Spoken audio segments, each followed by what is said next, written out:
Assalamualaikum warahmatullahi wabarakatuh, teman-teman. Balik lagi di kalkulus diferensial ya. Kita lanjut di notasi Leibniz. Jadi sebelum masuk ke kalau bilang notasi Leibniz sebenarnya berarti ada simbol gitu ya dari sosok yang bernama Leibniz ini. Leibniz ini orang Jerman ya. Gottfried Wilhelm Leibniz ini salah seorang dari dua penemu utama selain Isaac Newton ya di kalkulus. Jadi sebenarnya notasi Leibniz nanti lebih banyak di kalkulus integral, ini simbol Leibniz ya. Itu notasi ya. Cuma di sini kita akan bahas sedikit tentang beberapa hal terkait itu.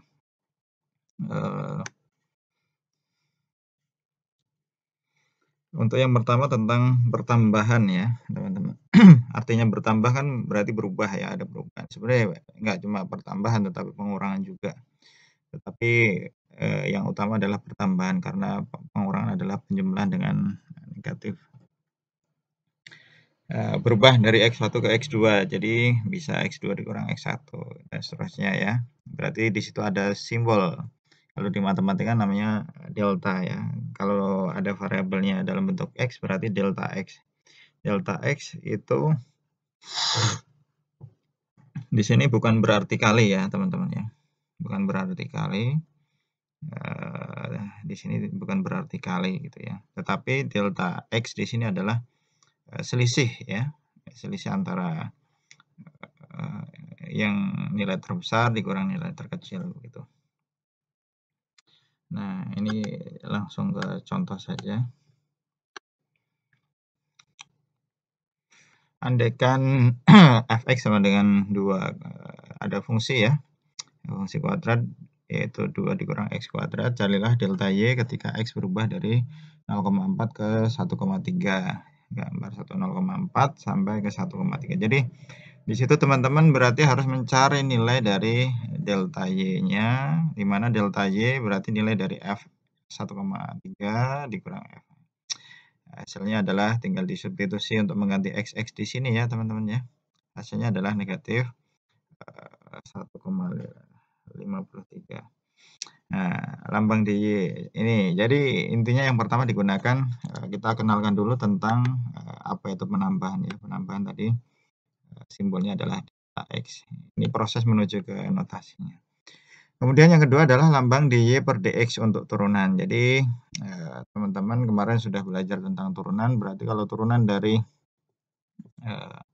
fx ya, berarti turunan pertamanya adalah f aksen dari x gitu ya. Atau ketika fx diganti dengan y, maka turunan pertamanya adalah y aksen gitu ya.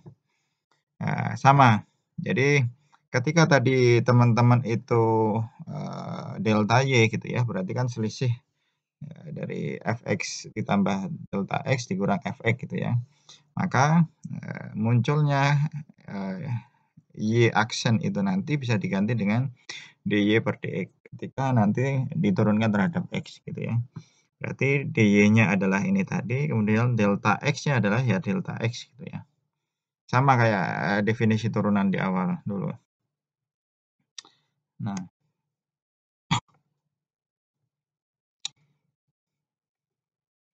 Nah, ini gambarnya ya.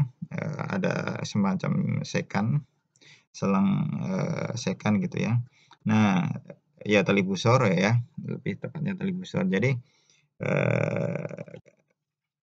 si Leibniz ini nanti digunakan adalah lambangnya adalah dy per dx gitu ya.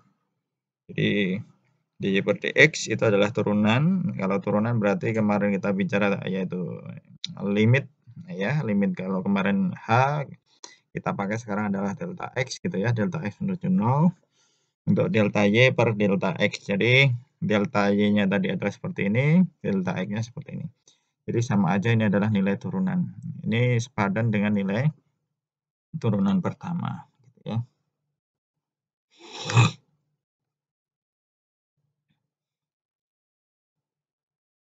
Nah, ini beberapa contoh ya.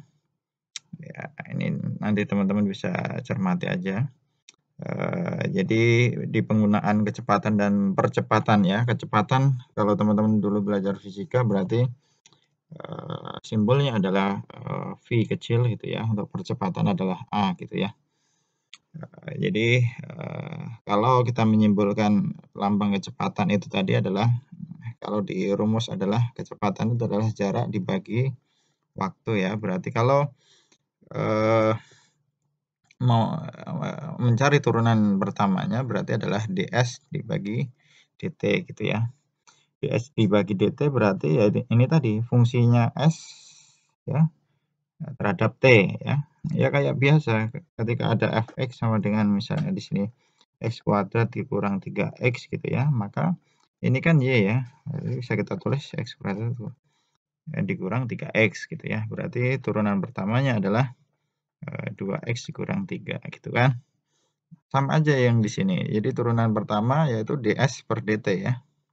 Berarti tinggal diturunkan aja 4t dikurangi 12 gitu ya. Jadi nanti ketika ini t-nya 1 berarti bisa dihitung, t-nya 6 juga bisa dihitung gitu ya. Jadi intinya adalah seperti itu. Kecepatan adalah turunan pertama jarak terhadap waktu gitu ya. Nah, itu contoh-contohnya. Nah, kemudian percepatan adalah turunan pertama kecepatan terhadap waktu atau turunan kedua dari jarak terhadap waktu. Seperti ini ya, teman-teman ya. Nah, jadi kalau tadi kita peroleh, kita coba naik sebentar. Nah, ketika kita peroleh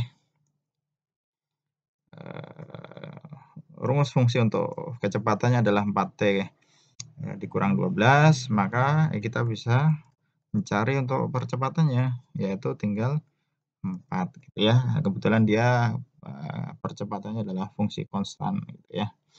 Jadi bisa nggak ini kita cari AT-nya itu dari ds pangkat 2 d kuadrat pangkat 2 dt pangkat 2 gitu ya. Turunan pertama turunan kedua s terhadap t berarti bisa aja ya. Tinggal 4t kuadrat dikurang 12 sama aja ya. Yang artinya nanti kita turunkan sekali lagi jadi ini bukan kuadrat ya, sorry. Berarti tinggal 4. Sama ya intinya. Mau pakai percepatan itu turunan pertama kecepatan terhadap waktu atau mencari percepatan itu dari turunan kedua jarak terhadap waktu, itu hasilnya sama.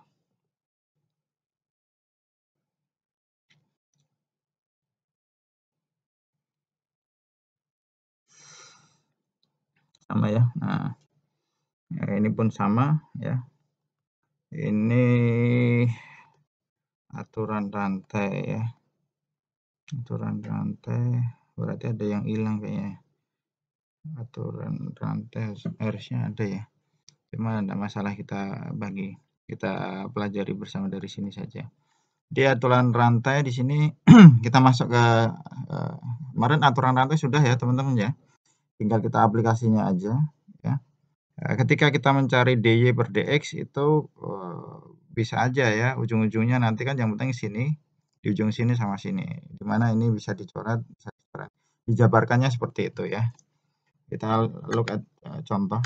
Ini kan sudah pernah ya, sudah di video sebelumnya.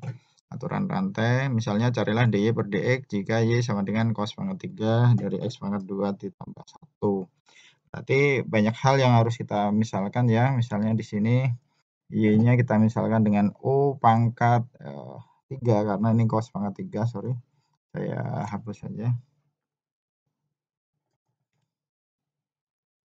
Jadi y-nya u pangkat 3, kemudian u-nya adalah cos v, kemudian v-nya adalah ini. Karena ini ribet di atas ribet gitu ya. Jadi maka kita perlu siap ribet. Jadi dy per dx tinggal kita susun sebagai aturan rantainya adalah dy per du. Karena dia yang pertama y-nya ini nanti terhadap u dulu. Kemudian du per dv. Karena ini nanti kemudian terhadap v gitu ya. Kemudian dv per dx tentunya terhadap x. Oke, yang pertama dy per du. Berarti tinggal Kalau dy per du ini saya tulis lagi di sini. Berarti, turunan pertamanya adalah 3U². Nah, ya. Kemudian yang du per dv berarti tinggal turunan dari cos, ya berarti negatif sin V gitu ya, karena cuma itu berarti ini. Kemudian dv per dx berarti tinggal turunkan yang ini, berarti tinggal 2x. Oke ya, kemudian ini U-nya substitusi lagi ke bentuk V dulu, mundur dulu. Berarti tinggal 3 cos pangkat 2V. Kemudian V-nya ini kita ganti langsung ke X. Jadi seperti ini ya. Kemudian terakhir V-nya diganti dengan X. Gitu loh. Jadi sampai sini sebenarnya nggak masalah ya, nggak usah dijabarkan lagi. Ya memang kayak gini aja hasilnya. Yang penting teman-teman bisa menurunkannya menggunakan aturan rantai adalah ini dulu, kemudian ini, kemudian dikali ini. Sehingga nanti diperoleh dy per dx gitu ya. Oke, latihan pelan-pelan dicatat nanti ya. Oke.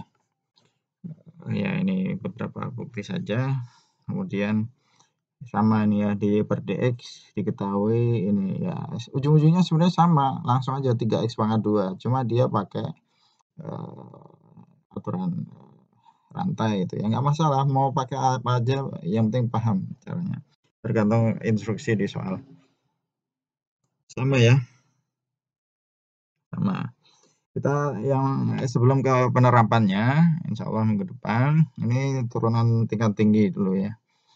Ya intinya kalau kemarin baru nurunin pertama, turunan pertama ya, ini ada turunan kedua, ketiga dan seterusnya sama saja. Begitulah. Sama ya teman-teman.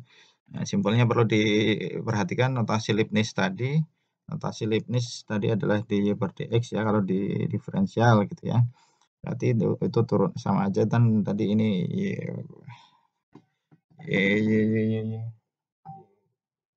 aksen gitu ya. Kemudian ini turunan kedua dan seterusnya sampai turunan ke n. Sama. Intinya sama ya. Teman-teman juga ini. Nah, berarti ini kalau diketahui Y ini contoh, Y sama dengan sin 2X berarti turunan ketiga seperti apa, turunan keempat seperti apa, turunan 12 seperti apa. Berarti teman-teman bisa aja proses terus ya. Berarti menuju ke turunan ketiga, berarti harus mencari dulu turunan pertamanya, turunan kedua, kemudian baru bisa menyelesaikan turunan ketiga. Itu ya. Silahkan dicatat, maknai ya. Ini contoh dalam soal cerita, nggak masalah. Tadi ingat, intinya kecepatan itu adalah turunan pertama, percepatan adalah turunan kedua ketika jarak terhadap waktu gitu ya teman-teman ya. Oke, gitu dulu. Semoga ada manfaatnya. Assalamualaikum warahmatullahi wabarakatuh.